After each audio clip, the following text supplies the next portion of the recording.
Hola y bienvenidos. Quizá ningún otro síntoma induzca tanto miedo y aversión como el dolor.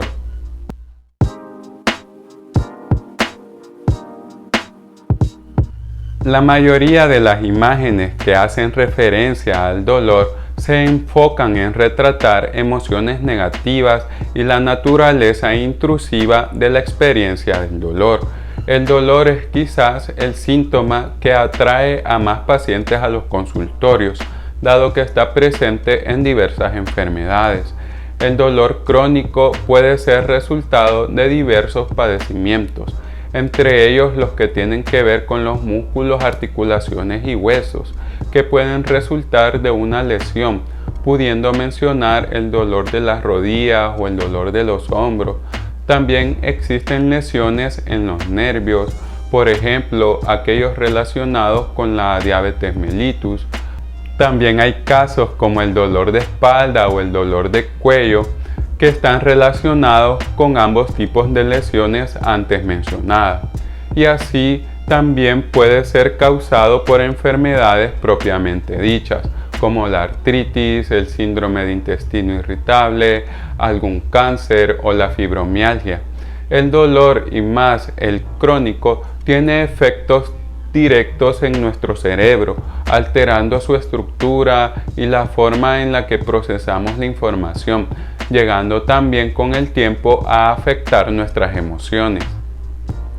La intención al explicar cómo el dolor crónico puede afectar nuestro cerebro o nuestro comportamiento es que al conocer esta información nos permita, ya sea que seamos nosotros mismos los que padecemos de algún dolor crónico o nos toque cuidar a alguien que lo padece, que esta información nos permita valorar la importancia del manejo adecuado del dolor crónico, no solamente mediante la medicación propia para el dolor, la cual es necesaria, sino también la necesidad de colaborar con otro tipo de terapias que se sumen al manejo del dolor y sus efectos sobre la salud mental.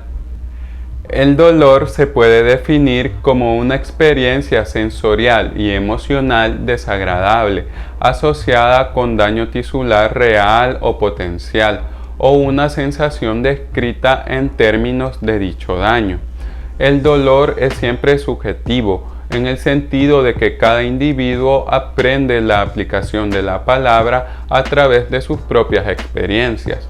Sin duda es una sensación en una o varias partes del cuerpo, pero también es siempre desagradable y por tanto una experiencia emocional negativa. El dolor tiene varias dimensiones importantes. Una dimensión sensorial que nos ayuda a decir dónde duele y cuánto duele. Una dimensión emocional para hacer referencia a cuán desagradable es la experiencia. Y una dimensión cognitiva, cómo nosotros interpretamos el dolor basándonos en nuestras experiencias previas, si causa miedo y ansiedad y cómo respondemos a la amenaza que representa el mismo. El dolor crónico generalmente se define como cualquier dolor persistente o intermitente, con una situación en la que el dolor progresa de un estado agudo a uno crónico, al persistir más allá del tiempo normal de curación, más de 3 meses, pudiendo persistir durante muchos años. El dolor crónico altera la función y disminuye la calidad de vida de quien lo padece.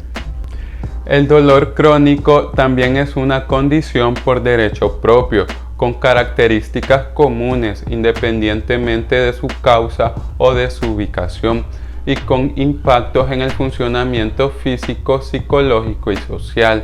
Estas características generales a menudo pueden requerir enfoques mixtos que aborden los múltiples impactos de vivir con dolor. En pacientes de todas las edades es bien sabido que el dolor crónico tiene efectos adversos en la calidad de vida, la función física y mental, el estado de ánimo, la capacidad para trabajar y la participación en actividades de ocio. Se ha informado que la edad es un factor de riesgo para el dolor crónico de alto impacto. Este tipo de dolor es el dolor crónico acompañado de limitaciones de participación en las actividades de la vida. El dolor crónico de alto impacto se asocia con un mayor riesgo de depresión, un padecimiento significativo en los adultos mayores, que a menudo va de la mano con el dolor crónico. Los estudios de imágenes del cerebro han confirmado que la actividad de las vías del dolor se ve alterada por el estado de atención, las emociones positivas y las emociones negativas, entre muchos otros factores no relacionados con el estímulo del dolor en sí. En la actualidad existen numerosos estudios que demuestran que los pacientes con dolor crónico tienen alteraciones en las regiones cerebrales involucradas en la modulación cognitiva y emocional del dolor. Esta interacción compleja puede explicar por qué los pacientes con dolor crónico a largo plazo desarrollan ansiedad y depresión, pero también por qué aquellos con alguna distorsión cognitiva o alguna angustia psicológica tienen un mayor riesgo de padecer dolor crónico o amplificación central del dolor. La investigación de imágenes de resonancia magnética ha identificado alteraciones del cerebro con pérdida del volumen de la materia gris y la materia blanca en diferentes condiciones de dolor crónico, como el dolor de espalda, la fibromialgia, la enfermedad de células falciformes y la osteoartritis. El dolor prolongado por su relación con diversas partes del cerebro da como resultado alteraciones estructurales del mismo en diferentes regiones, como la corteza singular, la corteza insular, el lóbulo temporal, la corteza frontal, la corteza prefrontal, el tálamo, ganglios basales, la corteza motora, el tronco cerebral y la corteza prefrontal dorsolateral. Menciono todo esto para que nos hagamos la noción de la diversidad de estructuras que pueden ser afectadas por el dolor crónico. Afortunadamente, estos cambios no parecen reflejar un daño cerebral permanente, ya que algunos autores observaron una normalización después del tratamiento o del cese del dolor. Algunas de estas partes afectadas se asocian ampliamente con los procesos cognitivos, incluido el mantenimiento de los objetivos a largo plazo y la memoria a corto plazo, la planificación, la memoria de trabajo, la toma de decisiones, el pensamiento abstracto y la capacidad de ignorar la información que distrae. Las revisiones sugieren que el dolor crónico puede afectar estas capacidades cognitivas. También el dolor crónico se agrupa con otros síntomas que incluyen la fatiga, alteraciones del sueño, dificultades cognitivas y alteraciones del estado de ánimo. Los pacientes que padecen depresión crónica inducida por el dolor presentan un pronóstico más precario que aquellos con dolor crónico únicamente, y el dolor crónico y la depresión están estrechamente relacionados en términos de aparición y desarrollo, y pueden promover mutuamente su propio progreso y gravedad. Aunque mejorar el acceso a la medicación es vital, los enfoques multidisciplinarios y multidimensionales demuestran mejores resultados que la medicación sola. Los médicos deben estar familiarizados con las terapias alternativas o complementarias, incluidos los riesgos y los beneficios, dado que esto será clave para ayudar a guiar a los pacientes a tomar decisiones bien informadas y basadas en la evidencia sobre si usar o no dichas terapias.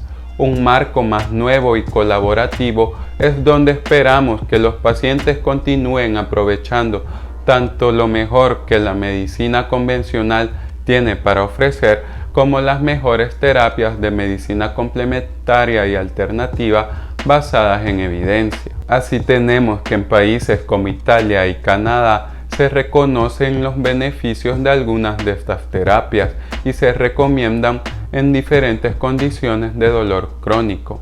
así que no tengas pena de preguntar a tu médico qué más se puede hacer. La terapia conductual parece útil para manejar los síntomas psicológicos, así como el dolor crónico, y mejora la calidad de vida. Las intervenciones psicológicas para el dolor crónico incluyen la terapia conductual operante, la terapia cognitivo-conductual y las entrevistas motivacionales. Estos enfoques se centran en los factores que influyen en el dolor crónico, como la incapacidad de eliminar las respuestas al dolor y las respuestas aprendidas desadaptativas.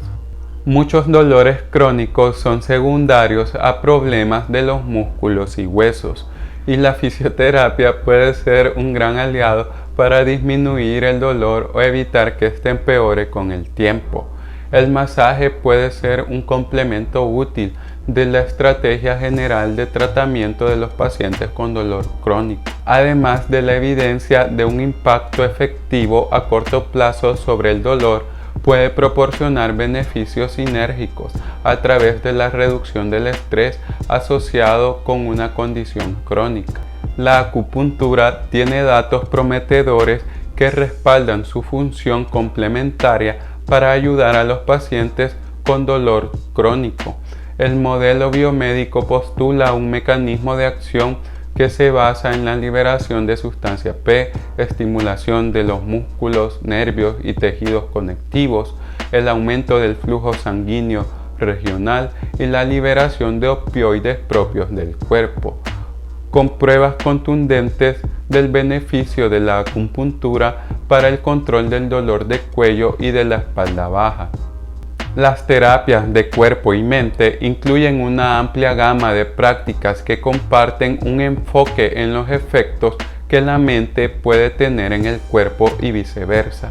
Las terapias comunes incluyen la práctica de atención plena o mindfulness, las imágenes guiadas, la hipnosis, la meditación en movimiento como el yoga, el tai chi o el qigong, los ejercicios de atención plena, el yoga y el tai chi han mostrado beneficios para la reducción del dolor.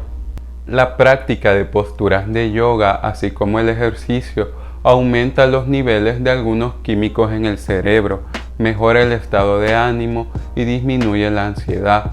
También se han reportado mejoras en la relación o la discapacidad específicas relacionadas con el dolor de espalda y una mejora en la sensación de bienestar global. Dado que el estrés es un componente importante en la percepción del dolor, casi todos los pacientes que padecen dolor crónico se les debe ofrecer la oportunidad de explorar los beneficios potenciales de agregar este tipo de terapias a su rutina. La estimulación magnética transcraneal repetitiva es una técnica de estimulación cerebral no invasiva que se utiliza para reducir el dolor crónico, alterando directamente la actividad cerebral mediante la estimulación eléctrica. Este tipo de terapia reduce el dolor al activar las vías inhibidoras relacionadas con el dolor. También influye en el sistema de opioides del cuerpo, que puede controlar el dolor crónico.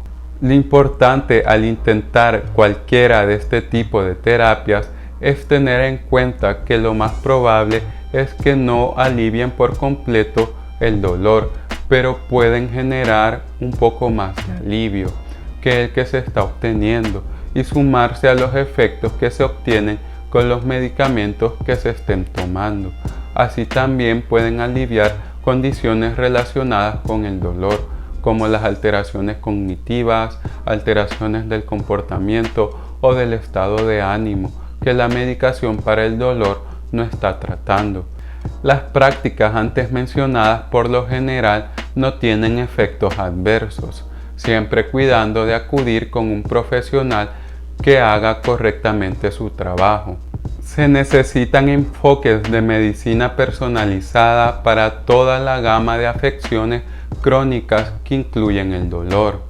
Así se necesita un plan continuo o a largo plazo que reconozca que las curas son raras en esta condición y que el objetivo de la atención es optimizar la calidad de vida. una atención centrada en la persona que se enfoque en lo que le importa al paciente en lugar de lo que le pasa al paciente, donde son importantes las relaciones con la atención continua y el compromiso con la familia, así como una postura compasiva que infunde esperanza, que es la clave para el mecanismo biológico por el cual mejora este tipo de condición y un motivador para los comportamientos que promueven la salud. Si te gustó este tema, síguenos para no perderte de nuestras publicaciones. Si crees que este video puede ser de ayuda para alguna persona querida, no dudes en compartirlo.